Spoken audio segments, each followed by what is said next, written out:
Hello, traders. FX Pip Collector here. Today is Tuesday, August 26th, and this is my analysis for the US dollar. And we are on the daily time frame because on the daily time frame, we got this 78% Fibonacci retracement bounce yesterday. If this does continue down and takes out this low on the daily, that's going to prove to me that this really is another three-way pattern.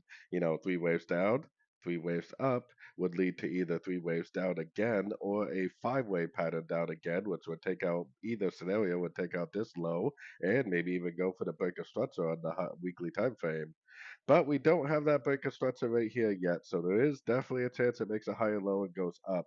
As of right now, it is looking like an ABC, and it looks like it wants to keep going down. But going down to the 1 hour time frame, you put your Fibonacci retracement on this whole move right here.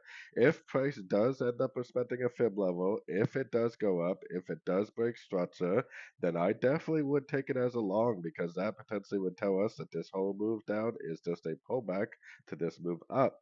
Now, on the other hand, if it does end up going down and taking out this low, taking out the 100% level, then that's what's going to turn me into a seller. Not right away. I will be looking for sells at the end of the first pullback after the break of structure. So at this point, we're just allowing the market to tell us whether we're going to keep on looking for shorts or whether it's going to respect the Fibonacci level and we're going to start looking for longs again.